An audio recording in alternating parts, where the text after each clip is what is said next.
Hello everyone, this is Direwolf20 and welcome to episode 70 of Direwolf20's Let's Play series.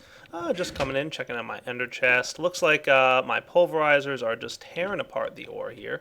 Wow, I've completely drained my energy cell. Yeah, I've been leaving these things running for a little bit as I prepared for today's episode. And just to demonstrate to you guys how the Applied Energistic System is working, you can see that there's a backlog of unprocessed ores inside my chest here. But don't worry, they will eventually get cleared out. So what's going to happen here is all the ores are going to get processed and taken care of, and everything's going to be cool. I probably should at some point. I mean, it's been running long enough as is, but I should probably hook these guys up to my main power tesseract at some point, or I could just run some cabling across, from the other side. It doesn't really matter. But either way, how are my magmatic engines doing? They're just plugging along here, doing their best, but they are not keeping up. Huh, that's funny. I have yet to run into power problems with these things, but I guess my whole new system here is just cooking along and doing a great job. And I've still got this, ancient setup, but that's no big deal. Out of curiosity, what is happening to all my cobble and such? Well, it's going right in here. Look at that. Oh, wow. Did we fill this thing up? Oh, yeah, we did. Look at that. Wow, we've got a 67,000 cobblestone. That's a lot. Tons of gravel and dirt and all this other junk. So we're probably accumulating more junk. Yeah, look, 66K here. Ha! Yeah, I should have, been filtering out the cobble. Yeah, look at that. Wow, craziness. I should have been filtering out lots and lots of cobble and gravel and dirt. Oh, well, I can do something with that, I think. Yeah.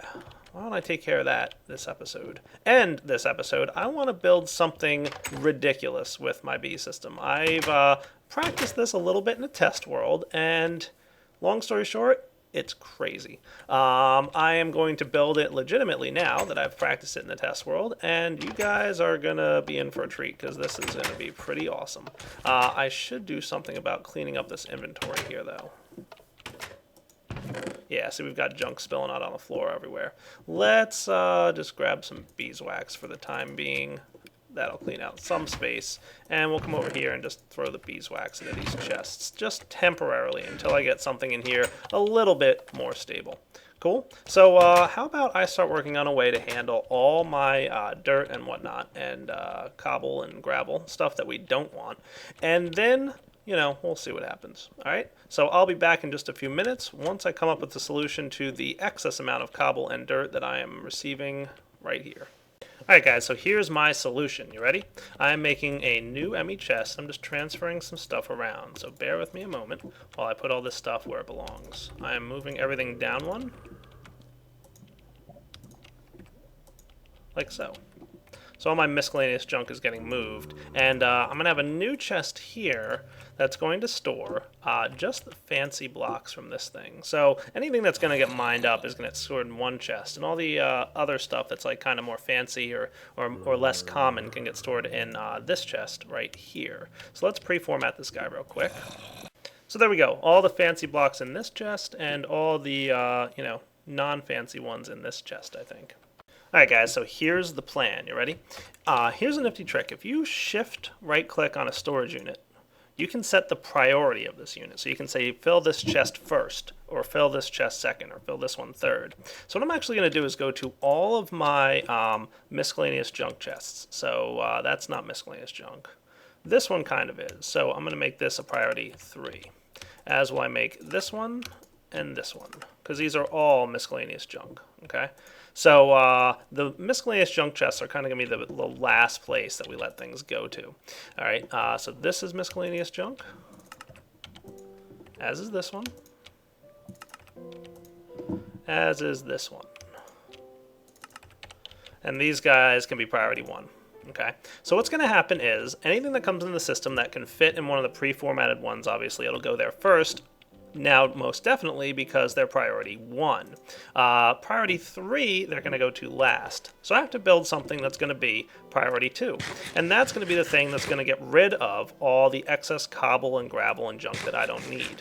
Okay, so let's take a look at how this is going to work for us. Okay, let's go downstairs and see what we can do. I've got some ME cabling here, and I've got this nifty gadget, which is called an storage bus. Now what the storage bus does is it basically allows you to interact with any inventory in the world as part of this system.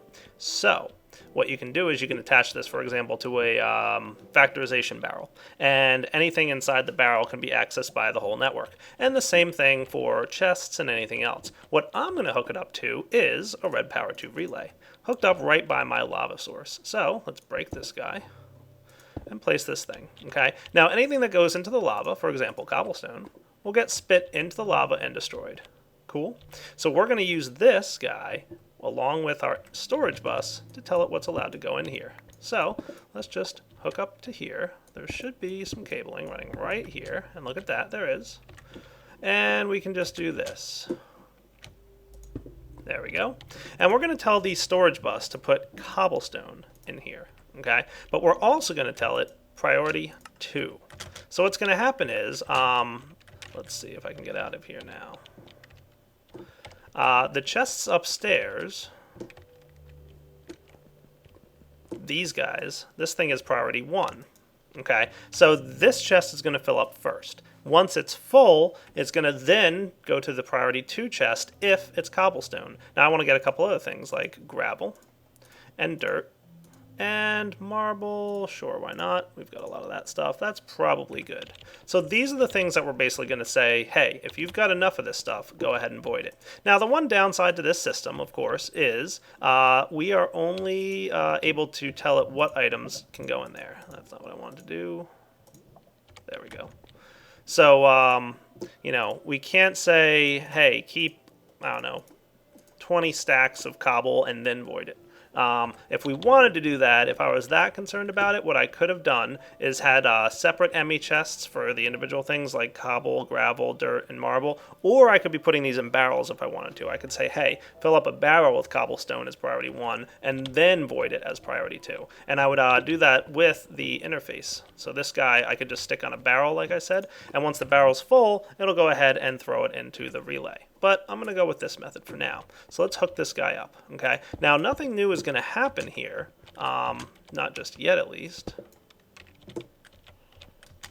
Okay, so we shouldn't see anything getting voided just yet. However, any cobble that we throw into the system will wind up in there. So let's see if we can make this noticeable. Okay, maybe not. Wondering if this chest is quite full just yet. Yeah, it's pretty full. Threw all my stuff in there. There we go. Make sure it's nice and full. Alright, let's try this now. So we've got extra dirt. Let's toss it in. Hopefully we'll see the relay trigger. Where's that dirt going? Should be going in there.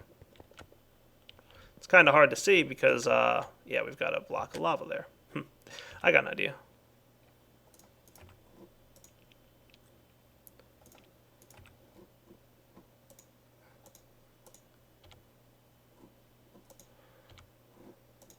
That'll work. Okay, so now if we put anything in there, we should see it spit out onto the ground. Ta-da! There it goes. Nice. So dirt should have done the same thing, but let's go see. I'm going to go up here and snag some dirt and cobble and whatnot out of here. Cool. So there we go, a bunch of that stuff. So because this chest is full, and because all the other priorities are full, it should wind up, so this one's a priority 3, even though it's not full. It's still gonna, you know, go to the priority 2 first. So if we just go ahead and toss all this dirt and cobble in here.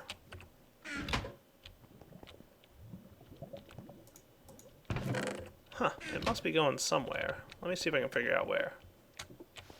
Okay, I see what's happening. It's still preferring an inventory that already has the items, regardless of priority settings. So, if this chest already has cobble and dirt in there, it's going to continue to place it in there. However, it doesn't have gravel or marble, so it's going to go ahead and route to priority 2. So basically, when it's looking for a new chest, the priorities come into play. So let's see here. So for example, dirt and cobble should not come out the relay because they're already in a chest up there, even though it has a lower priority. But gravel and marble should get spit out. Okay, that makes sense. So let's rotate this guy. Now that we know that that's set up properly, let's go upstairs here. And what I'm going to do, you ready for this, is snag this thing. And there should be nowhere else for anything to go, okay, because every other chest is pretty much full. So what I should wind up with, if I go ahead and throw this in my ME port here, we should wind up with a lot of cobble and dirt getting ejected by the relay. See? Look at that. Cool. So it's burning up all my cobble and dirt for me, which is kind of nice of it. So I'm going to let this burn up, and then what's going to happen is, so you can see everything kind of, if we look up here, we should see, yeah, look at all that. Everything's kind of spitting into the lava and being destroyed. Nice. I like it. Everything's working. So what I'm going to do is wait for this to completely clear out. What will happen is I'll put this in move to output when work is done. Oh, is work done already? Nope, I guess not. All right, so, oh, it's considered work done because it didn't have anywhere else to put the items. So when this thing completely runs out of cobble and dirt, which we can check real quick if we want to see where we're at with it, then we should only be storing cobble and dirt in the first chest, right? Oh yeah, look at that. It burned through all the dirt. Now it's just working on the cobblestone. Cool. And then cobble and dirt will no longer go anywhere except to the voiding area, unless I steal some. So if there's space in this inventory, then the cobble and dirt will go in here first, as well as the gravel and marble. But if not, then it's just going to get destroyed in the lava. Nice. I'm happy with that. So I fixed that for you guys before I released the world download, for which I'm quite pleased, because that probably would have aggravated you guys a little bit if I released the world download like that. All right, now onto the Uber apiary that I want to come up with and play with. All right, all cleaned out. Cool. So now any new cobble gets put away. I'm going to put this guy back here. Awesome. So it did clear everything out except for all the other items. Nice. And any cobble that I throw into the system or whatever. So if we go down here, we should see things blinking away properly. Cool. It's taking care of it all. Nice. That's what I like to see. A system working as intended. All right, now, what do I want to do with the apiary-alveary combination thing? Well, I really want to try out something nifty. Let's go ahead and grab an ME chest, and I think I'll probably need another one of those 16K storage cells. Let me make one of those real quick. We're going to need a few more basic processors, if my math is correct, so I'll be back in a minute. All right, so let's try this out. Nifty little piece of information, which I hope is accurate, because I haven't tried this yet. Let's see. Where do I want to put this guy? I think I'm going to grab this chest. Where's my gun? And put this dude right here. Let's do this too.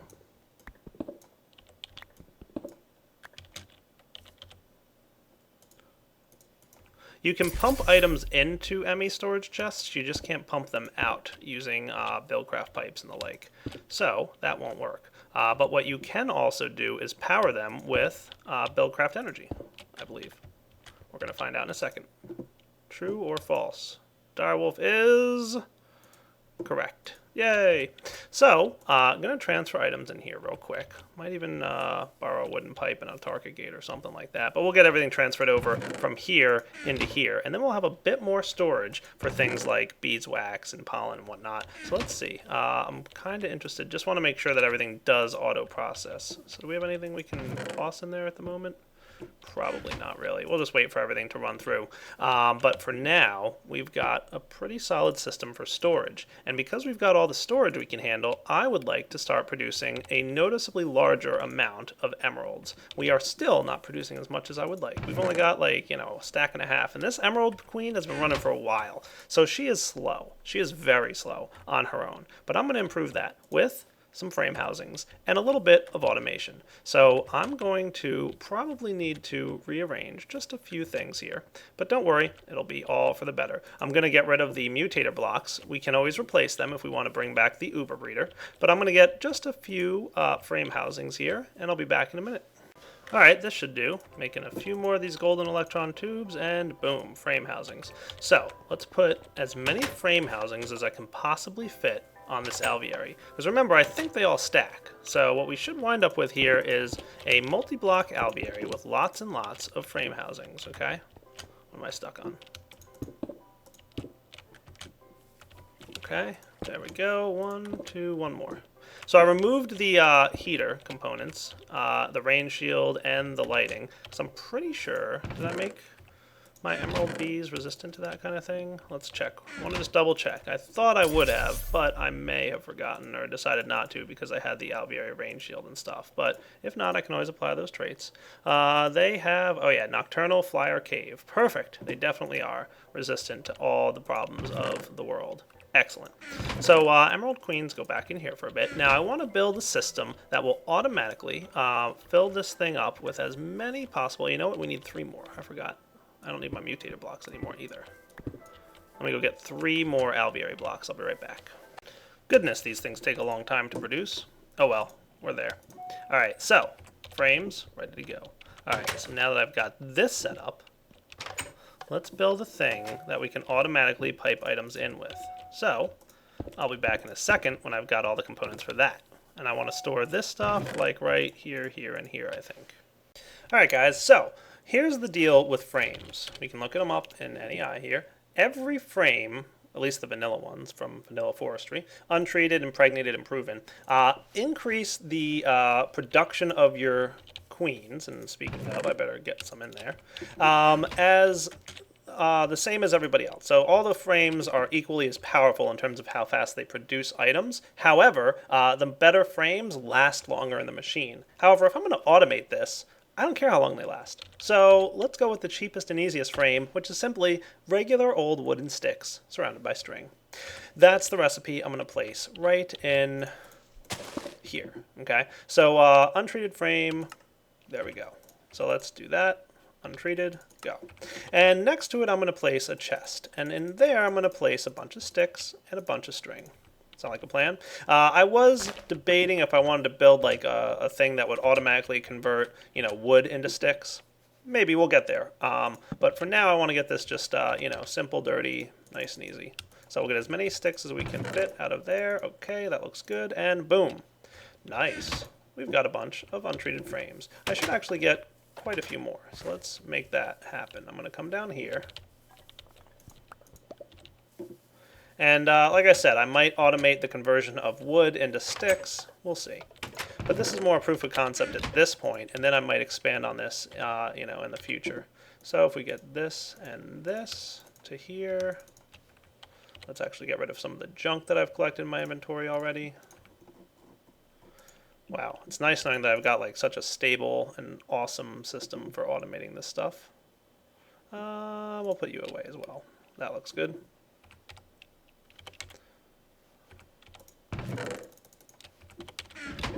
Okay, and there. That'll be a lot of sticks. It's more sticks than string that you have to worry about here.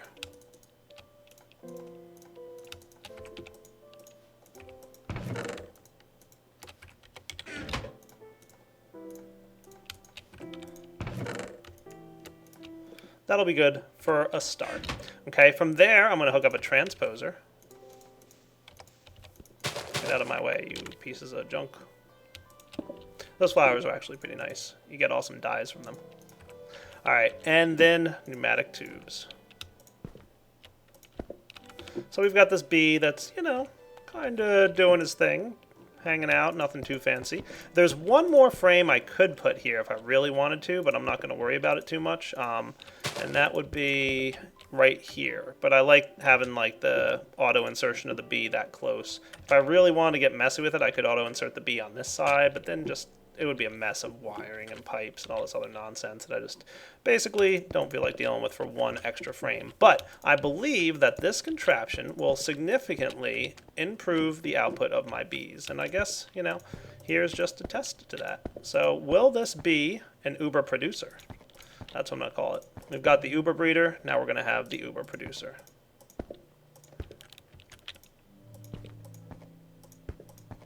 Cool. So that should do. All I need is a timer. Hey, good, I have one. Awesome. Look at me being prepared. You guys should be proud of me. There we go. So the first frame has been inserted into the first frame housing. Cool. And it's already being used up. We can see it's probably going to run out pretty quickly. I might automate this with some of the impregnated sticks down the line if it turns out that we're just burning through string really quickly. But I'm not going to worry too much about that. So let's speed this whole thing up with something along these lines. 0.8 seconds. That ought to do. Cool. Now what's going to happen is it's going to auto-find all the available inventories that it can possibly fill. The fabricator is going to keep on fabricating new frames for us using all the string and sticks inside the inventory. So you can see we're going to burn through some of these ingredients pretty quickly. But once it fills every inventory slot, we're going to get some backlog, and we should wind up seeing that happen pretty much right about now. So everything's going to filter around to the backside. That's the furthest distance from the transposer. And now we've got a backlog of frames. Awesome. So, Mr. Alvieri, how many emeralds are you going to produce for us now is the question. Hopefully, it's a noticeably larger amount. Where are we at right now, by the way? We've got like 1 emerald in there. So since I put that bee back inside, we've gotten 1 emerald. I'm going to keep an eye on the bees here and see what happens with them. Hopefully, like I said, we're going to start seeing a huge amount of emeralds flowing through. Let's see what happens. Oh, good. We got some emerald combs. All right. We're already starting to see a decent amount of emeralds. Oh, yeah. Look at this. Production's definitely up. I think we're seeing this for real. So hopefully we'll have a serious amount of emeralds coming out of this Alvieri now that we've automated the frame insertion. Just give it one more tick. I want to see what happens the next time they produce something. If they produce anything, that is.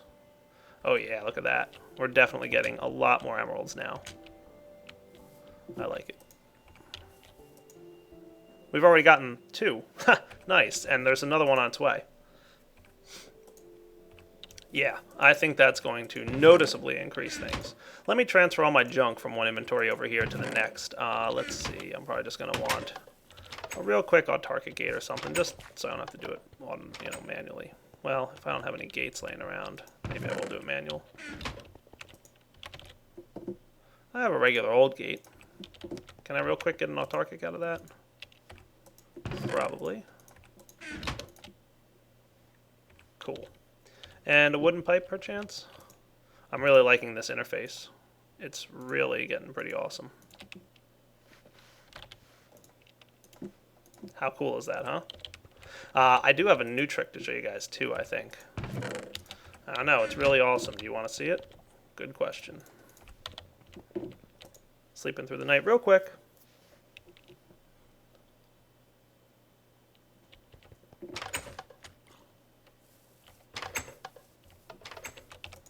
How are we here? 3. Nice. Oh, we're already processing another one. Excellent. Alright, I'm pretty pleased with this. Like I said, we might need to automate a little bit more. I'm probably going to want to supply myself with more wood and string. Let's see how the actual frames themselves are holding up. See, look how quickly they burn out. Yeah, see, they're already half gone. That's not going to last long at all.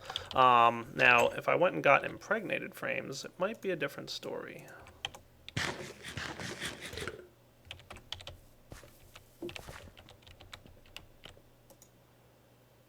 What would that recipe look like? Just 2 per oak wood and lots of seed oil. We might do that. I might. Maybe I'll put a little system together in another episode to take care of that. Not bad, though. We'll see how we do with the emerald production. All right, up to 4. Nice. That's noticeably quicker than it was before. So let's just do this real quick. Autarkic gate that stuff out. Should start seeing things get bumped in. There we go. All right, I'll be back in a minute. So like I said, a future episode we might automate the production of string, but for now I want to show you guys something really, really handy. The ME wireless access point. This guy is awesome. What we're going to need is one of these guys, wireless receiver. We're probably going to actually need 2. So let's grab ender pearls out of here. That'll do. And get ourselves a couple of these bad boys. Boom. One of them is going to go towards this contraption here. So let's grab some cable. We're going to want 1 of the wireless access points. Cool. And then we're going to want 1 of the wireless access terminal, which is going to require one of these. Okay, I can manage that.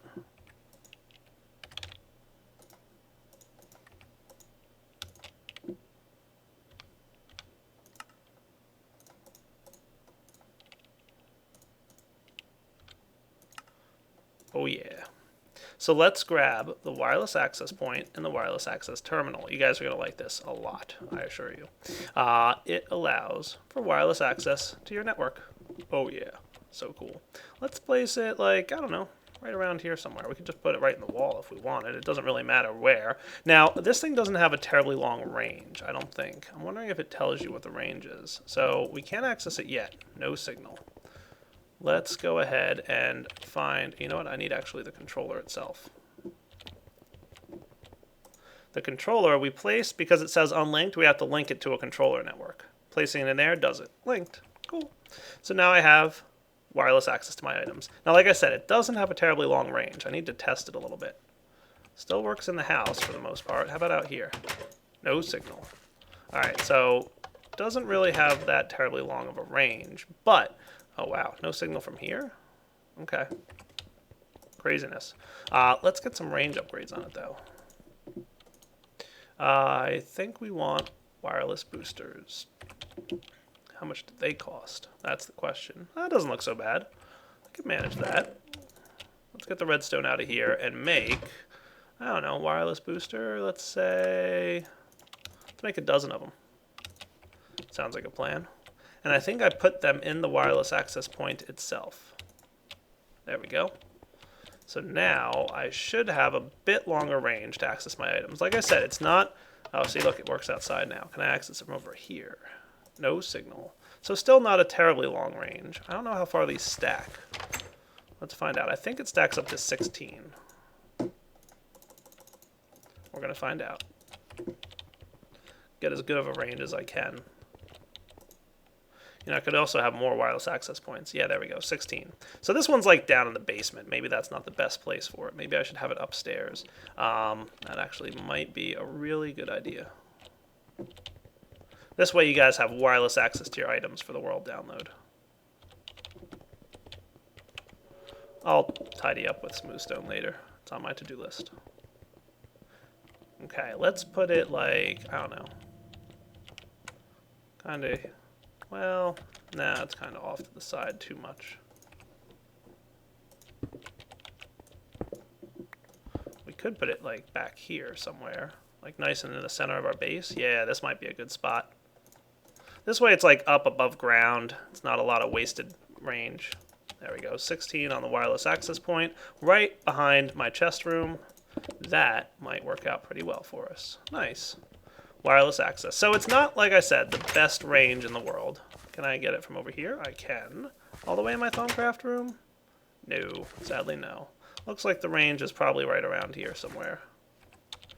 I mean, it's not the best range in the world, but hey, it works. So if you just happen to be around your base and you don't feel like, you know, I really wish I could extend that a little bit. I should put like wireless points all around the house. Like I could put like one over here in my B room. I could put them all over the place. But I could just put access terminals there as well if you really wanted to.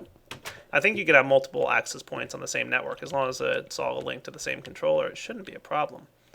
Not too expensive of a recipe either. Might put a few more wireless access points just around my base and around the area here, and then we will be able to access our items remotely. Cool, and you can pull items in and out just as much as you want. So I'll just clean up my inventory a little bit. La-di-da. You know, wirelessly interacting with my sorting system. No real different than putting them in an ender pouch, to be honest with you, but being able to pull out, now that's the cool part. Alright, be right back. Well guys, I think we've made a lot of progress in the last 10 episodes. We've significantly improved the B room so that it's producing that many more emeralds. I could have done something similar with the lapis if I really wanted to, and maybe I will. But I think right now the lapis production is actually working pretty well. Can't complain too much. We've got a nice nuclear reactor that we built, you know, in the last couple episodes. Got these awesome quantum power suit armor, or not power suit, or not quantum, but power suit. I don't know why I keep calling them quantum power suits. I think my brain is just trained. Anyway, nice nuclear reactor. All kinds of good stuff going on. Also, a serious amount of scrap and UU matter. Cool. You can see the nuclear reactor has disabled itself because the UU matter is not running. I actually should grab another wireless transmitter real quick. Do I have another one by chance?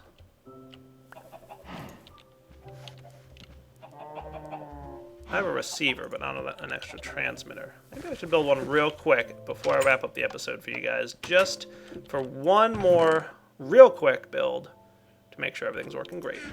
So I'm going to put some redstone in here. Oh boy, I didn't want to do that, did I? Probably not. Oh well. I want a wireless transmitter, so we're going to need one of these guys. I don't have any, right? No, I didn't think so.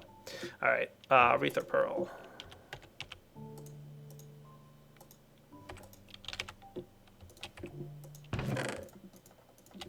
There we go.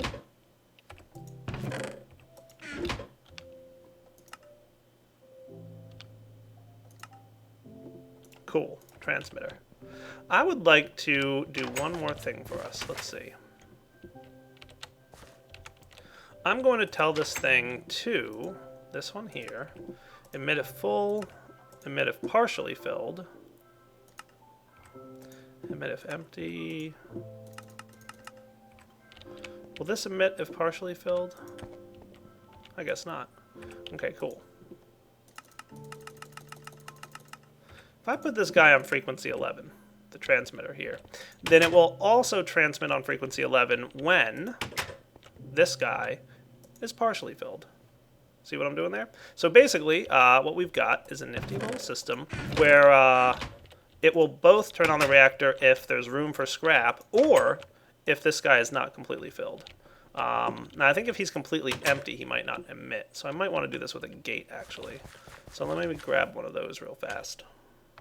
So here we do. With the gate, we're going to do space for energy. That'll probably be a little bit better. And then the wireless guy, like so. And we'll set him to frequency 11 again. UU reader. Works for me. So that should work. Let me just test it real fast. If we drain energy at it with, say, charging a lap pack. See, it's not charging fast enough to affect it. Oh well, no biggie. Long story short, this should work. Shouldn't be too big a deal.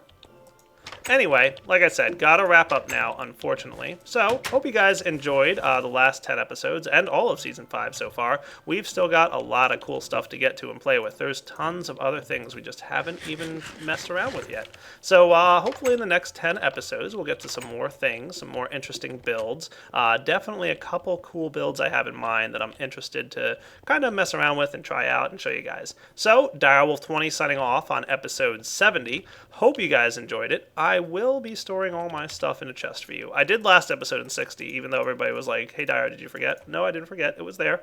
Along with a key to get into my nuclear reactor. So I don't know if you guys realized that or not, but I did have a key. I did have all my stuff stored, but there you go. And I'll even put my power armor in there for you. Cool. So all my stuff is in this chest now. You have access to it. I did do this, like I said, in episode 60. So if you did download the world, you should have found the same thing set up here. But if not, if you didn't download it, well, now you know that I did that for you. So, all right, guys, Direwolf20 signing off on episode 70. Take it easy.